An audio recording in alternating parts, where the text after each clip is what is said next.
Hello students, हम लोग chemistry का सेकेंड चैप्टर पढ़ रहे हैं and this is matter around us pure.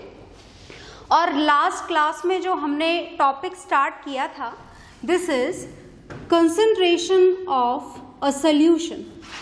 आपको सॉल्यूशन की कंसंट्रेशन कैलकुलेट करनी थी, आपने कुछ बातें जान ली थी इसके बारे में। इसकी डेफिनेशन मैं दोबारा तो नहीं लिखूंगी पर बोलूंगी जरूर, सुनिएगा ध्यान से। When we talk about the concentration of a particular solution, then it is about the amount of solute particle present in the given amount of solution. Is it okay? मतलब आपके given solution के अंदर कितना solute particle present है उसे हम क्या बोला करते हैं? उसे हम बोला करते हैं concentration of the solution. Is it okay? और लास्ट क्लास में जो हमने इस कंसंट्रेशन को कैलकुलेट करा था this was for the liquid solution. किसके लिए हमने कैलकुलेट करी थी कंसंट्रेशन? लिक्विड सॉल्यूशन के लिए कैलकुलेट की थी। Is it okay? और लिक्विड सॉल्यूशन में भी खास बात क्या थी? खास बात ये थी कि ये जो लिक्विड सॉल्यूशन हमने यूज किया था इसमें सॉल्यूट जो पार्टिकल आपने लिए थे उसकी फिजिकल स्टेट भी आपने लिक्विड यूज करी थी और जो सॉल्वेंट आपने यूज किया था उसकी फिजिकल स्टेट भी हमने लिक्विड यूज करी थी। Is it okay? तो डेफिनेटली अगर लिक्विड सॉल्यूट को लिक्विड सॉल्वेंट में डिसॉल्व किया जाएगा तो जो सॉल्यूशन हमें मिलेगा वो कैसा होगा? लिक्विड सॉल्यूशन मिलेगा। Is it okay? और इसकी कंसंट्रेशन अगर कैलकुलेट की जाए तो फॉर्मूला मैंने लास्ट क्लास में आपको समझा दिया था, आई होप आपको याद होगा। और फिलहाल मैं इसकी डेफिनेशन आपको बताने जा रही हूँ, रिमाइंड कराने जा रही हूँ, सुनिएगा ध्यान से। अगर हम लिक्विड सॉल्यूशन की कंसंट्रेशन कैलकुलेट करें in which the physical state of solute and solvent both are liquid, तो जो कंसंट्रेशन कैलकुलेट होती है वो होती है volume by volume percentage calculate की जाती है। क्या कैलकुलेट करा जाता है? Volume by volume percentage calculation की जाती है। फॉर्मूला हमने पढ़ा था और फिलहाल हम उसका एक न्यूमेरिकल सॉल्व करेंगे, पर उससे पहले मैं आपको इसका थ्योरेटिकल डेफिनेशन जो होती है वो भी समझा देती हूँ, सुनिएगा ध्यान से। तो when we talk about the volume by volume percentage concentration of a particular solution, then it gives the amount, this is the amount in volume। यहाँ पर आप amount की जगह volume ही लिख दें तो ज़्यादा सही रहेगा। It is the volume of, ध्यान से देखिएगा, it is the volume of solute present in 100 ml of solution। Is it okay? That is known as volume by volume percentage। और जो volume of solute आप यहाँ पर यूज करेंगे that also should be measured in ml as we are using the solution in ml। Is it okay? So whatever the amount of solute is dissolved in the 100 ml of solution, that is known as volume by volume percentage concentration of a given solution। Is it okay? So whatever is there on the board, note it down in your science copies and then after we will solve a numerical with the help of the formula of volume by volume percentage। Is it okay? तो आप इसे pause करके note करिएगा और फिलहाल हम इस particular topic के ऊपर बेस्ड एक बहुत ही सिंपल सा न्यूमेरिकल सॉल्व करने जा रहे हैं। न्यूमेरिकल मैं लिख रही हूँ यहाँ पर बोर्ड पर, देखिएगा ध्यान से। न्यूमेरिकल जो है दिस इज क्वेश्चन मैं लिख रही हूँ, अगर आप मुझसे पहले सॉल्व कर पाए तो बहुत बढ़िया होगा, सुनिएगा ध्यान से question. A solution contains a solution contains 5 ml 5 ml of alcohol in 70 ml of water. Is it okay? तो सॉल्यूशन का प्रपोर्शन हमको यहाँ पर गिवन है, 5 ml यहाँ पर अल्कोहल है और 70 ml यहाँ पर क्या है, 70 ml is water. So whatever the substance which is taken in the small quantity in less quantity is known as solute. तो मतलब ये 5 ml of alcohol यहाँ पर क्या है, solute. और जिस चीज को आप ज्यादा क्वांटिटी में लेते हैं वो क्या होता है, solvent. Okay, that means 70 ml of water is solvent. चलिए तो क्वेश्चन आगे पढ़ते हैं और लिखते हैं और जानते हैं कि हमें कैलकुलेशन किसकी करनी है.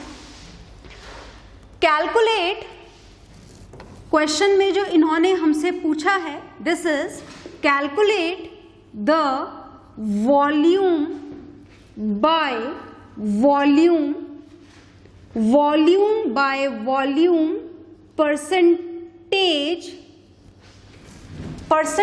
concentration of the solution. तो ये बहुत ही सिंपल सा न्यूमेरिकल है, हमें इसको सॉल्व करना है. तो चलिए हम इसको सॉल्व करते हैं. देखिएगा ध्यान से कैसे कैलकुलेशन होगी इसकी. यहाँ पर तो हमें यहाँ क्या गिवन है, हम शुरू करने जा रहे हैं, इसका सॉल्यूशन स्टार्ट करने जा रहे हैं. तो क्या गिवन है यहाँ पर हमें, 5 ml of alcohol is given here. Is it okay? मतलब हम यहाँ पर लिखेंगे volume of solute is given here and this is 5 ml. कितना गिवन है हमें सॉल्यूट का volume, this is given here 5 ml. And now we have to calculate volume, not calculate, it is given here, volume of solvent.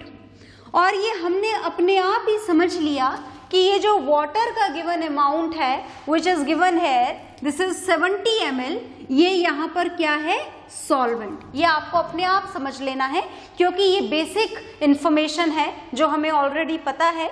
जो चीज कम quantity में है solute, जो चीज ज्यादा क्वांटिटी में है सॉल्वेंट. Is it okay? अब हमें यहाँ पर volume by volume percentage calculate करनी है. तो आपको फॉर्मूला याद है तो बहुत बढ़िया बात है, और अगर याद नहीं है तो आप अपने रजिस्टर्स खोलेंगे और फॉर्मूले को देख करके यहाँ पर सबसे पहले फॉर्मूला लिखेंगे. Is it okay? तो देखिएगा ध्यान से, हम यहाँ पर volume by volume percentage concentration calculate करने जा रहे हैं. फॉर्मूला देखिएगा हम क्या लिखेंगे यहाँ पर. फॉर्मूला है हमारे पास में volume of solute divided by volume of solution. तो हमने यहाँ पर लिखा वॉल्यूम ऑफ सॉल्यूशन, मैं नहीं लिखूंगी क्योंकि वॉल्यूम ऑफ सॉल्यूशन तो गिवन है ही नहीं. इन दैट कंडीशन हमें सॉल्यूशन का वॉल्यूम कैसे मिलेगा, by the sum of solute and solvent. मतलब हम यहाँ पर क्या लिखेंगे, volume of solute plus volume of solvent. और परसेंटेज कॉन्सेंट्रेशन के लिए आप इसे किससे मल्टीप्लाई कर देंगे, हम इसे मल्टीप्लाई करेंगे 100 से. Is it okay? चलिए तो यहाँ पर वैल्यूज का सब्स्टिट्यूशन करते हैं.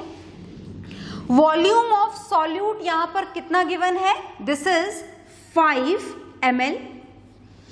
चाहे न्यूमेरिकल फिजिक्स का हो, चाहे केमिस्ट्री का हो, कहीं पर भी, चाहे आप मैथमेटिक्स का क्वेश्चन ही क्यों ना सॉल्व कर रहे हो, हमेशा याद रखिएगा कि जो भी फिजिकल क्वांटिटीज यहाँ पर गिवन है वहाँ यूनिट्स कैसी होनी चाहिए, सेम होनी चाहिए.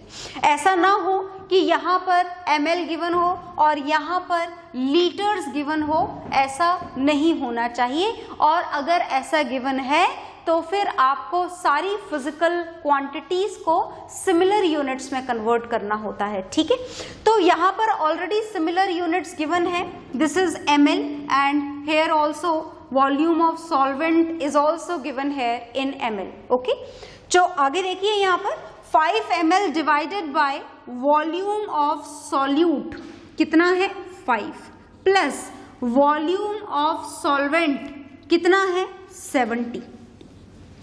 और इस पूरे फिगर को हमें किससे मल्टीप्लाई करना है 100 से मल्टीप्लाई करना है, राइट. तो चलिए आगे करते हैं इस काम को, देखते जाइएगा ध्यान से, कैलकुलेशन बहुत ध्यान से करिएगा. ओके, तो 5 डिवाइडेड बाय 70 प्लस 5 कितना हो जाएगा ये 70 प्लस 5 दिस इज 75. ओके, और इनटू मल्टीप्लाई हमें इसे किससे करना है, मल्टीप्लाई हमें इसे करना है 100 से. ओके, तो यहाँ पर ये 100 है और यहाँ पर ये 75, इसे 25 से हम कैंसिल कर देते हैं. इन दैट कंडीशन आपको यहाँ पर मिलेगा 4 और यहाँ पर मिलेगा 3. Is it okay? ओके, आगे देखिएगा.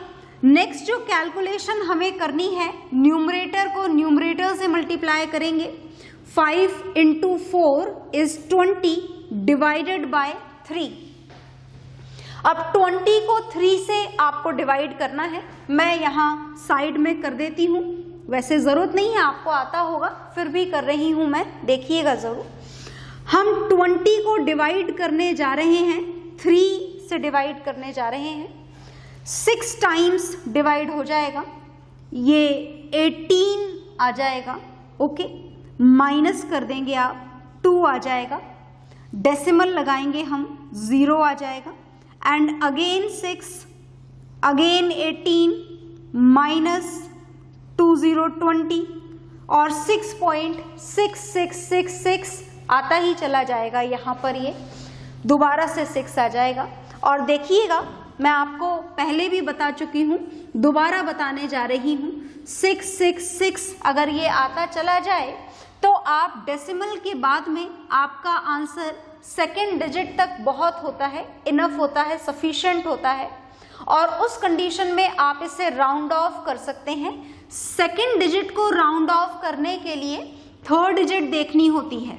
Is it okay? अगर आप इस सेकेंड डिजिट को राउंड ऑफ करना चाहते हैं तो हमें थर्ड डिजिट देखनी होगी. And if it is more than 5 तो आप इसे एक नंबर इंक्रीज करके लिख सकते हैं. मतलब आपका आंसर हो जाएगा 6.67. Is it okay? And this is the volume by volume percentage concentration of the given solution which is given here in the question. Okay? तो ये हमारा आंसर आ चुका है. आप इसको देख लें, नोट डाउन कर लें, then we will know some other formulas to calculate the concentration of the solution. Okay?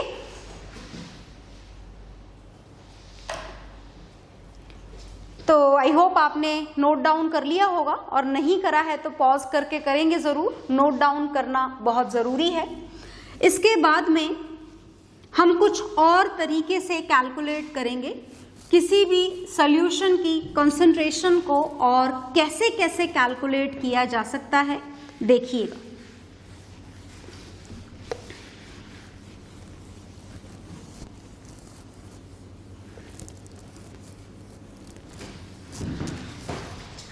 अब हमें यहाँ पर दो फॉर्मूलेज और जानने हैं, ध्यान से सुनिएगा. तो when we are going to calculate the concentration of the solution, तो आपने फिलहाल volume by volume percentage calculate किया था.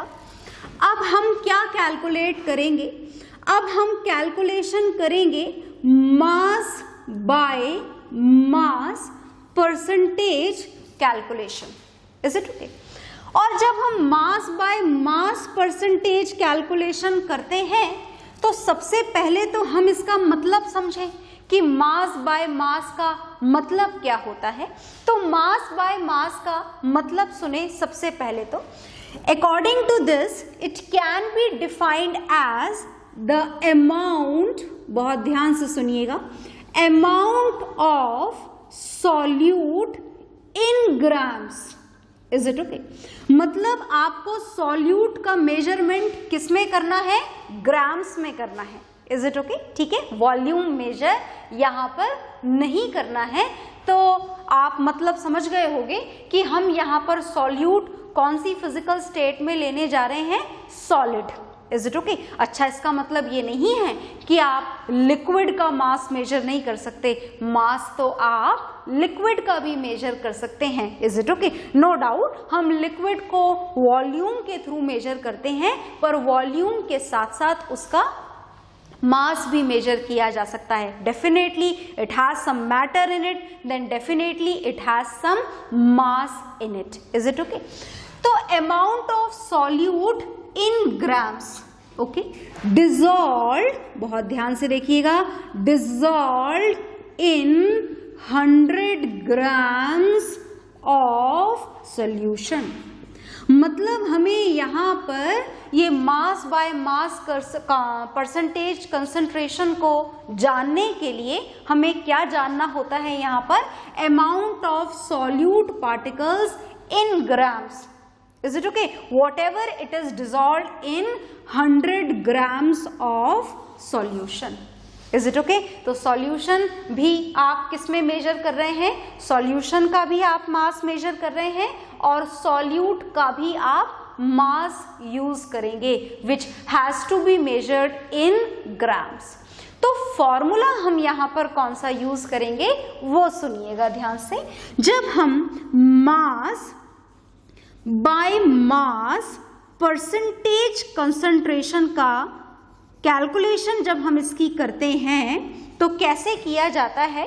Formula is same whatever we had use in the case of volume, formula same रहेगा, बस volume की जगह आप यहाँ पर क्या यूज करेंगे? मास यूज करेंगे। ओके, मतलब आपका फॉर्मूला क्या बन जाएगा? देखिएगा, मास of solute upon mass of solution, और इसको परसेंटेज कैलकुलेशन आप कैलकुलेट करने जा रहे हैं तो आप 100 से मल्टीप्लाई करेंगे और जो भी रिजल्ट आपका आएगा वो आपको प्रोवाइड करेगा मास by mass percentage concentration of the given solution. Is it okay?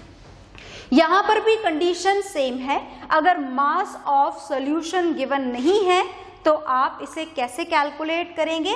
Bye the sum of mass of solute plus mass of solvent. Is it?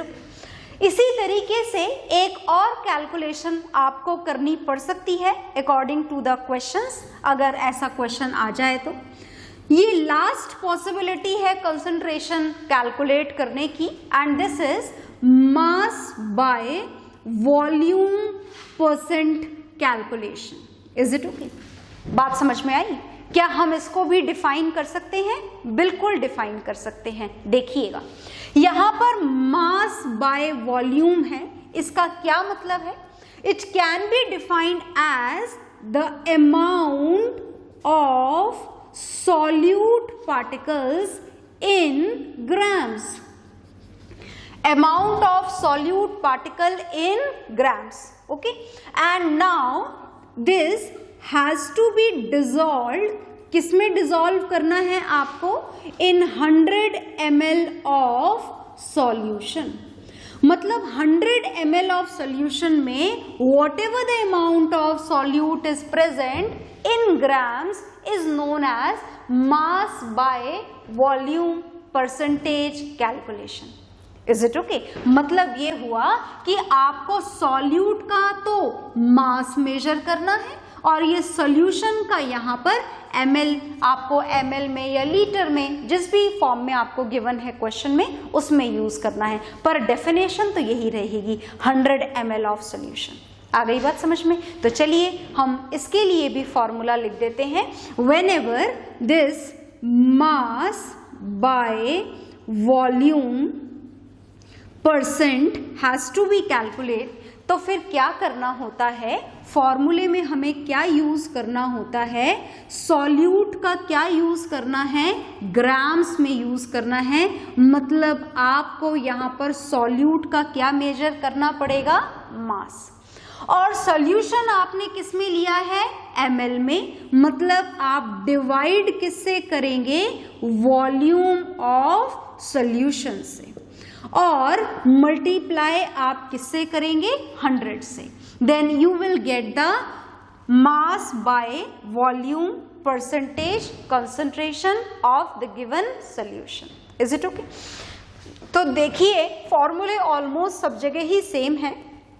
आप चाहे मास कैलकुलेट करें चाहे वॉल्यूम कैलकुलेट करें, आपको न्यूमरेटर में जो क्वांटिटी है वो किसकी लिखनी होती है, सॉल्यूट की। देखिए यहाँ पर भी क्वांटिटी सॉल्यूट की लिखी है, यहाँ पर भी क्वांटिटी सॉल्यूट की लिखी है, and whatever we did in the last question वहां पर भी क्वांटिटी न्यूमरेटर में किसकी लिखी गई थी, सॉल्यूट की। Is it okay? और डिनोमिनेटर में आपको क्या यूज करना है, solution. So what ever it is, mass of solution और वॉल्यूम ऑफ सोल्यूशन जो भी है, डिनोमिनेटर में हमें क्या यूज करना होता है, सोल्यूशन का मास या फिर वॉल्यूम यूज करना होता है। अगर गिवन है तो बहुत बढ़िया बात है, और गिवन नहीं है तो सोल्यूशन का मास कैसे निकालेंगे, याद है ना आपको? इस सोल्यूशन के मास के लिए या वॉल्यूम के लिए आपको वॉल्यूम ऑफ सॉल्यूट ऐड करना पड़ेगा। किसमें ऐड करना पड़ेगा, वॉल्यूम ऑफ सॉल्वेंट में। अगर आप इन दोनों वॉल्यूम्स का सम फाइंड आउट कर लोगे, इन that condition you will get the volume of solution. Is it okay? तो these are the two another formulas. देखिएगा ध्यान से, on the basis of this also we have to solve some numericals. एक अभी हम करेंगे, तब तक आप इसको नोट डाउन कर लीजिए, फिर हम मास बाय मास परसेंटेज कैलकुलेशन वाले फॉर्मूले को यूज करेंगे। ओके तो इसको पॉज करके नोट डाउन करिएगा।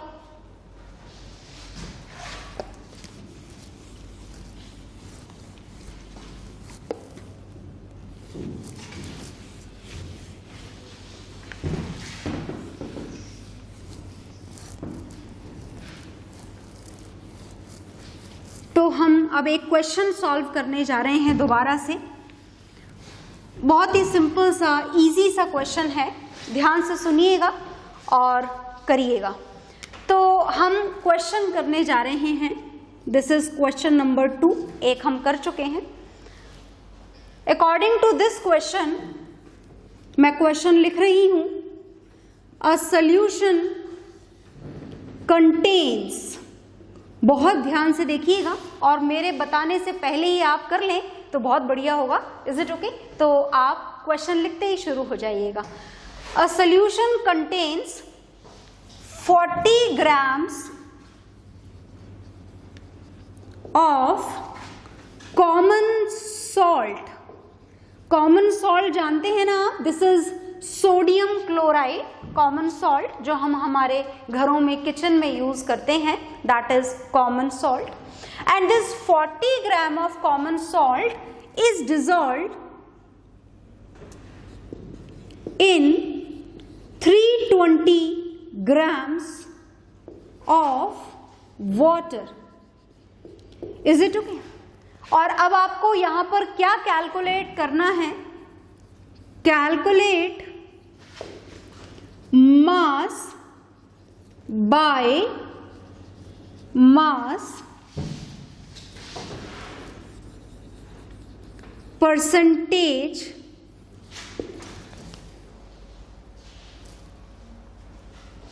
concentration of solution. Is it okay? इसकी कैलकुलेशन हमें यहां पर करनी है।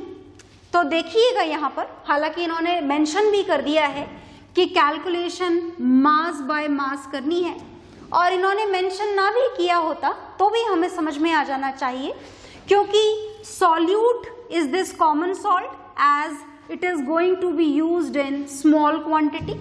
तो ये क्या है यहाँ पर, solute. 320 grams of water is solvent as it is going to be used in more quantity. और दोनों का ही मेजरमेंट ग्राम्स में दे रखा है, तो डेफिनेटली हम कैलकुलेशन यहाँ पर किस में करेंगे, मास बाय मास परसेंटेज कंसंट्रेशन की कैलकुलेशन करेंगे। तो देखिएगा, हम स्टार्ट करने जा रहे हैं ऐसे, क्या क्या गिवन है वो नोट डाउन कर लेते हैं। Mass of common salt, that means mass of solute is given here. क्या गिवन है वैल्यू यहां पर? 40 ग्राम्स। और क्या गिवन है यहां पर? मास ऑफ वाटर, और वाटर यहां पर क्या है? सॉल्वेंट। ओके, तो मास ऑफ सॉल्वेंट हम यहां पर लिख लेते हैं। कितना है मास of solvent? 320 grams. Okay, calculation करते हैं हम। देखिएगा, फॉर्मूला आपको याद होगा, मास बाय मास परसेंटेज कैलकुलेशन के लिए हमें मास ऑफ सॉल्यूट को डिवाइड करना होता है मास ऑफ सॉल्यूशन से। क्या सॉल्यूशन का मास आपको यहां गिवन है? नहीं।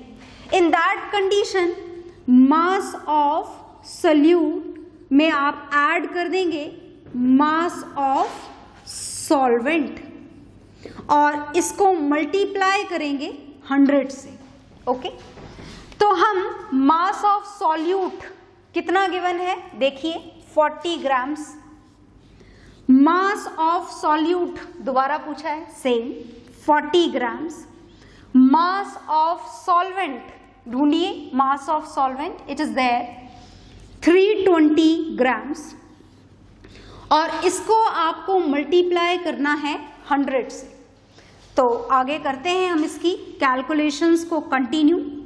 ध्यान से देखिएगा, 40 न्यूमरेटर में है, 40 ही रहेगा, डिवाइडेड बाय 40 प्लस 320, ये कितना हो जाएगा? 360 हो जाएगा, और इसको आप किससे मल्टीप्लाई कर देंगे? 100 से। वैल्यू आपको परसेंटेज में मिलेगी। चलिए कैलकुलेट करते हैं। ये 0 से 0 यहाँ पर कैंसिल हो जाएगा, 4 से 36 भी कैंसिल हो जाएगा, मतलब जो आपके पास में बचेगा दिस इज, ध्यान से देखकर लिखिए, न्यूमरेटर में सिर्फ 100 बाकी है, और डिवाइड किससे करना है आपको? इसे 9 से डिवाइड कर दीजिए। हम यहां कर देते हैं डिवाइड। आप ऐसे जहां जगह मिले वहां मत करिएगा, is it okay? Right hand side में रफ कॉलम बना के करिएगा। तो फिलहाल मैं आपको दिखा देती हूं, 100 को 9 से डिवाइड करना है, 1 टाइम डिवाइड हो जाएगा ये, दिस इज 9, 1 0, दोबारा से 1 टाइम, फिर 9, फिर 1 0, और डेसिमल लगा के आया है ये वाला 0, 11.1। मतलब हमें यहाँ पर क्या मिली वैल्यू? 11.1। आगे भी करते जाएंगे 1 1 1 1। यहाँ पर राउंड ऑफ नहीं होगा क्योंकि आपको नेक्स्ट वैल्यू मोर देन 5 नहीं मिलेगी, तो आप इसे 11.1% ही लिखें। डेसिमल के बाद 2 डिजिट तक लिखना चाहते हैं 2 डिजिट तक लिखें, 11.11 लिखें। तो ये आपकी कैलकुलेशन हो गई है, मास बाय मास परसेंटेज की कैलकुलेशन हो गई है। आप इसे पॉज करके नोट डाउन करेंगे। ओके, मैं हट रही हूं सामने से, तो इसको पॉज करके आप नोट डाउन करेंगे, और जो भी न्यूमेरिकल्स आपको गिवन होंगे होमवर्क में उन्हें आप सॉल्व करेंगे। Is it okay? तो बाय एवरीवन।